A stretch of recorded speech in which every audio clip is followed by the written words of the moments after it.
सपा सांसद आजम खान पर रामपुर पुलिस का शिकंजा फिर कस गया है। रामपुर में क्वालिटी बार की जमीन का फर्जी तरीके से आवंटन करने के मामले में पुलिस ने एक आरोपी को गिरफ्तार कर लिया है। आरोपित जमीन पर आवंटन करने वाले DCTF यानी जिला सहकारी विकास संघ बोर्ड का पूर्व संचालक राकेश कुमार है। क्वालिटी बार की जगह का आवंटन सांसद आजम खान की पत्नी विधायक तजीन फातिमा और बेटे अब्दुल्ला के नाम पर किया गया था। विकास भवन के पास DCDF की काफ़ी ज़मीन है। पहले वहां क्वालिटी बार था। अखिलेश यादव की सरकार के कार्यकाल में क्वालिटी बार को खाली करा दिया गया था। इसके बाद से बार की दुकान का आवंटन विधायक डॉक्टर तजीन फातिमा के नाम पर दिया गया था। इस मामले में बार संचालक गगन अरोड़ा ने मुकदमा दर्ज कराया था, जिसमें समाजवादी पार्टी के रामपुर से सांसद आजम खान को भी नामजद किया गया था। बहरहाल पुलिस इस पूरे मामले में 6 अन्य की तलाश कर रही है।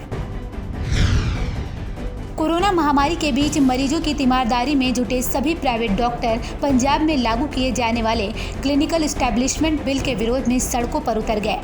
राज्य के 10,000 प्राइवेट डॉक्टर हड़ताल पर रहे, जिससे पंजाब में स्वास्थ्य सेवाएं बुरी तरह से चरमरा गई। ऐसा पहली बार हुआ जब प्राइवेट डॉक्टर्स इमरजेंसी में भी मरीज की जाँच नहीं कर पाए। दरअसल इंडियन मेडिकल एसोसिएशन के आह्वान पर डॉक्टरों ने मंगलवार को हड़ताल पर जाने का निर्णय लिया था। IMA के अमृतसर के प्रधान ने कहा कि मरीजों को परेशान करके बहुत दुख होता है, लेकिन हमारी लड़ाई सरकार से है, उसकी गलत नीतियों से है। सरकार जो एक्ट लागू कर रही है, ये देश के कई राज्यों में लागू किया जा चुका है। इससे सेहत सेवाओं में कोई सुधार नहीं हुआ, बल्कि निजी स्वास्थ्य क्षेत्र में सरकार की बेवजह दखलंदाजी बढ़ गई है और इलाज भी महंगा हो गया है। बता दें कि CEA के विरोध में सभी प्राइवेट अस्पताल, nursing home, clinic, laboratory, diagnosis centre, Ayurveda और होम्योपैथ सेवाएं सभी बंद रही, जिससे मरीजों को काफी परेशानी का सामना करना पड़ा। ये एक्ट बैकडोर था नहीं, सरकार ले आई है, जबकि साडी नेगोशिएशन चल रही है सन गवर्नमेंट नाल बई ये एक्ट IMA पंजाब जिहड़ी कि बिगेस्ट स्टेक होल्डर है ये सारे सिस्टम दे विच उन्हां दी मर्जी तो बगैर नहीं आए। ਇਹਨਾਂ ਨੇ ਪੈਂਡੈਮਿਕ ਐਕਟ ਦੀ ਆੜ ਦੇ ਵਿੱਚ ਚੁੱਪ-ਚੁਪੀਤੇ ਰਾਤੋਂ ਰਾਤ ਆਰਡੀਨੈਂਸ ਜਾਰੀ ਕਰਕੇ ਇਹ ਐਕਟ ਸਾਡੇ ਤੇ ਥੋਪ ਦਿੱਤਾ। IMA की फरीदकोट इकाई ने भी सरकार के नए कानून का विरोध किया। फरीदकोट के डॉक्टर संजीव गोयल ने कहा, कोरोना महामारी के चलते पंजाब के निजी डॉक्टर अपनी जान की परवाह न करते मानवता की सेवा में लगे हुए हैं, लेकिन पंजाब सरकार का निजी डॉक्टरों के प्रति व्यवहार बिल्कुल सही नहीं है। निजी अस्पतालों को कंट्रोल करने के लिए सरकार की तरफ से जल्दी में क्लिनिकल एस्टेब्लिशमेंट एक्ट 1 जुलाई से लागू करने का फैसला ले लिया गया है। उन्होंने कहा, अस्पतालों को कंट्रोल करने के लिए पहले से ही 40 से ज़्यादा कानून बनाए गए हैं। ऐसे में नए एक्ट की ज़रूरत नहीं है। कांग्रेस सरकार ने चयन मनोरथ पत्र में अस्पतालों को जहां है जैसे है एडजस्ट करने का वायदा किया था, लेकिन अब उससे उलट नया कानून लागू किया जा रहा है, जिसकी शर्तें पूरी करने के बाद इलाज और भी महंगा हो जाएगा। देखो जी अज जी साडी पंजाब स्टेट की इकाई वालों अज हड़ताल की गई है, वो हैगी क्लीनिकल एस्टैबलिशमेंट एक्ट के उल्ट, ਜਿਹੜਾ कि एक ਅਸੀਂ ਕਹਿੰਦੇ डॉक्टर मारू एक्ट नहीं है, लोक मारू एक्ट भी है।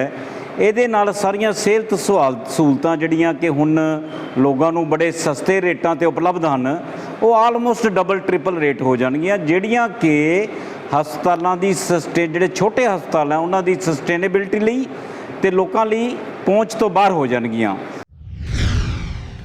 पंजाब में जहां आज सभी प्राइवेट अस्पताल के डॉक्टर हड़ताल पर रहे, वहीं मोगा जिले में भी सभी प्राइवेट अस्पतालों पर ताला लगा रहा। नहीं इमरजेंसी सेवाएं भी बंद रहीं। पूरे पंजाब के सभी प्राइवेट डॉक्टरों ने जिले के डिप्टी कमिश्नर को मांग पत्र देकर पंजाब में लागू किए जाने वाले CAA को वापस लेने की मांग की है। प्राइवेट हॉस्पिटल्स नाल जिहड़े कि इत्थे वैल ट्रेन डॉक्टर्स है, अच्छे इक्विप्ड हॉस्पिटल्स हैं, उत्थे सरेआम उन्हां नाल धक्का हो रहा है। एक पासे गवर्नमेंट अपना स्टैंडर्ड तो इंप्रूव नहीं कर रही, इंप्रूव करने की बजाय रिसेंटली तुसीं खबर पढ़ी होनी है कि MBBS स्टूडेंट्स नूं तक वो रिक्रूट करने की सलाह कर रहे हैं जिहड़े कि अनट्रेनड है। अपने इत्थे जिथे ट्रेन डॉक्टर सर्विस दे रहे हैं उन्हों का प्रोत्साहन करने लिए, उन्हों का हौसला बढ़ाने की बजाय उन्होंने रिस्ट्रिक्ट करना, उन्होंने कर्टेल करना, लाइसेंस राज के अंदर लैके आने का काम कर रहे हैं। क्लिनिकल एस्टैबलिशमेंट बिल सेंटर वालों पास होया हुआ बिल कई साल पहला पास किया गया सीगा। 1-2 स्टेट्स ने इनू रैक्टिफाई किया, लगाया, कुछ स्टेट्स ने इनू पास करता लेकिन इनू लागू नहीं किया। पर पंजाब सरकार ने इहो जी एमरजेंसी दे विच ਅਚਾਨਚਕ ਆਰਡੀਨੈਂਸ ਦੇ ਰਸਤੇ ਇਸ ਨੂੰ ਬਿਨਾਂ ਕਿਸੇ ਨਾਲ ਸਲਾਹ ਮਸ਼ਵਰਾ ਕੀਤੇ, ਬਿਨਾਂ ਡਿਸਕਸ ਕੀਤੇ, ਬਿਨਾਂ ਆਪੋਜੀਸ਼ਨ ਲੀਡਰਸ ਨਾਲ ਸਲਾਹ ਕੀਤੇ, ਬਿਨਾਂ ਡਾਕਟਰਸ ਪ੍ਰਾਈਵੇਟ ਡਾਕਟਰਸ ਦੇ ਰਿਪਰੈਜ਼ੈਂਟੇਟਿਵਸ ਨਾਲ ਵਿਚਾਰ ਕੀਤੇ ਇੱਕਦਮ ਕਾਲੇ ਕਾਨੂੰਨ ਵਾਂਗੂ ਇਸ ਨੂੰ ਥੋਪ ਦਿੱਤਾ। धौलपुर में कोरोना विस्फोट हुआ है। सोमवार को बाड़ी विधानसभा क्षेत्र के कांग्रेसी विधायक गिरिराज सिंह मलिंगा की पत्नी समेत 18 लोगों की कोरोना रिपोर्ट पॉजिटिव आई, जिसके बाद उन सभी को होम आइसोलेशन में भेजा गया है। डॉक्टर भी इनका घर पर ही इलाज कर रहे हैं। बता दें कि जिले में सोमवार को टोटल 77 कोरोना रोगियों की रिपोर्ट पॉजिटिव आई, जिसमें विधायक मलिंगा के 18 परिजन भी शामिल हैं। 4 पॉजिटिव रिपोर्ट सैंपलिंग की मिली, जिससे जिले का टोटल कोरोना रोगियों का आंकड़ा 440 पहुंच गया। दिनों दिन बढ़ते कोरोना मरीजों की वजह से लोगों में दहशत का माहौल है। माननीय विधायक महोदय के परिवार के कुल मिलाकर के 18 कोरोना पॉजिटिव निकले हैं। उन्हें माननीय विधायक महोदय की पत्नी भी है। 18 में से 2 नेगेटिव आ चुके हैं और 16 अभी भी होम आइसोलेशन में रखे हैं, जहां उनका उपचार, दवाइयां, सलाह सभी निर्बाध रूप से चालू है। एक हफ्ते पहले दिल्ली से अपने ससुराल आए व्यक्ति के कोरोना संक्रमित पाए जाने की सूचना पर पूरे इलाके में हड़कंप मच गया। सूचना मिलने पर पुलिस और स्वास्थ्य विभाग की टीम कोरोना संक्रमित व्यक्ति को अस्पताल ले आई और उसके संपर्क में आए लोगों को चिन्हित करने की कार्रवाई में जुट गई। पूरा मामला नगर पालिका परिषद के आवास विकास वार्ड नंबर 6 का है, जहां बीती 14 जून को दिल्ली से अपनी ससुराल आए व्यक्ति की कोरोना पॉजिटिव रिपोर्ट मिलने से हड़कंप मच गया। उधम सिंह नगर जिले में रुद्रपुर की आदर्श कॉलोनी में घास मंडी की एक युवती की रिपोर्ट कोरोना पॉजिटिव आई है। रुद्रपुर के घास मंडी में पहले भी एक युवक कोरोना पॉजिटिव पाया गया था। यह युवती उसके पड़ोस में रहती है और रुद्रपुर के एक निजी अस्पताल में नर्स है। नर्स की जांच रिपोर्ट पॉजिटिव आने के बाद निजी अस्पताल के सभी स्टाफ और डॉक्टर सहित नर्स के संपर्क में आए सभी लोगों को क्वारंटीन करने की तैयारी की जा रही है। साथ ही प्रशासन निजी अस्पताल को सील कर सैनिटाइज करने की तैयारी कर रही है। कोरोना वायरस के बाद लगे लॉकडाउन में देश की अर्थव्यवस्था जहां एक ओर बर्बाद हो चुकी है, वहीं गदरपुर के ग्रामीण क्षेत्रों में मनरेगा योजना के तहत ग्रामीण महिलाओं, वृद्ध, विकलांगों को लगातार रोजगार मिल रहा है।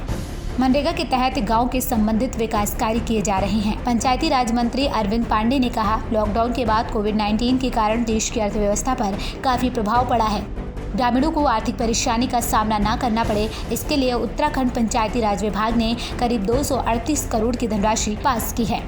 मनरेगा योजना जहां रोजगार का साधन बनी हुई है, वहीं कुछ लोगों ने इसे भ्रष्टाचार का जरिया बना लिया है। दरअसल गदरपुर के लखनऊ कॉलोनी में एक ही परिवार की अलग अलग आईडी लगी होने और नाम, फोटो बदलकर काम करने की जब बात अधिकारियों से की गई तो उन्होंने इस सवाल पर कुछ भी बोलने से इनकार कर दिया। वहीं दूसरे अधिकारी ने तो ये तक कह दिया कि ये लिपिक गलती भी हो सकती है।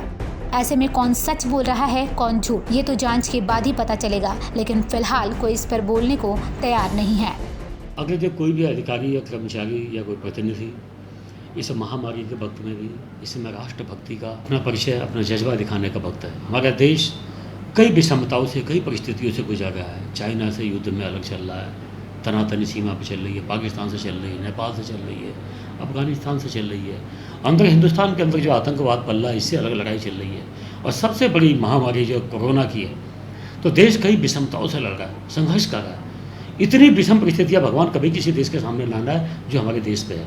तो मैं जो बंधु इस काम में लिप्त है, मैं उनसे कहना चाहूँगा कि देश काल परिस्थितियों के अनुसार व्यक्ति को अपना कैरेक्टर भी स्थापित करना चाहिए। यूपी के मुजफ्फरनगर से एक शर्मसार कर देने वाली घटना सामने आई है। बुढ़ाना कोतवाली क्षेत्र में एक नाबालिग के साथ 2 युवकों ने जबरन घर में घुसकर दुष्कर्म की घटना को अंजाम दिया। इतना ही नहीं, आरोपियों ने गैंगरेप का वीडियो बना लिया और पीड़ित नाबालिग को मुंह खोलने पर जान से मारने की धमकी देकर मौके से फरार हो गए। पीड़िता के परिजनों ने आरोपियों के खिलाफ थाने में शिकायत कर कार्रवाई की मांग की, तो वहीं अब गैंगरेप के आरोपियों ने नाबालिग के परिवार पर सुलह करने का दबाव बनाना शुरू कर दिया है। बहरहाल पुलिस ने मुकदमा दर्ज कर लिया है और मामले की जांच में जुटी हुई है। ये कुर्थल में एक बच्ची के साथ रेप की बात प्रकाश में आई है, उसके लिए अभियोग पंजीकृत कर दिया गया है। राजीव नाम का लड़का है, ये गोयला गांव का रहने वाला है। इसकी बहन की शादी यहाँ हुई थी कुर्थल में और उसका पीड़िता के यहाँ आना जाना था। बाद में उसके घर वालों ने इसके खिलाफ तहरीर दी है, अभियोग पंजीकृत कर दिया गया है। बाकी सारी जो वैधानिक कार्रवाई है अमल में लाई जाएगी। सर पीड़िता का आरोप है कि जान से मारने धमकी दी जा रही है, उस पर क्या कहूँगा? अभी तक तो हमारे पास इस संज्ञान में नहीं है। अगर इस तरह की कोई घटना होती है तो निश्चित रूप से कठोर कार्रवाई की जाएगी। तुम्हारे साथ क्या घटना हुई थी? हमारे साथ बलात्कार किया गया है। कितने लोग थे? 2 लोग थे। क्या क्या नाम था? एक का नाम राजीव था और एक उसमें नहीं आया, हमें मालूम नहीं था, समझ नहीं आया। अब आज आप थाने आए हो, अब आप क्या चाहते हो? हम ये चाहते हैं कि कार्रवाई हो, मुजरिम को सजा हो। अब वे लोग आपको क्या कह रहे हैं? धमकी देते हैं कि फैसला कर लो। धमकी किसी धमकी देते हैं? मारने की।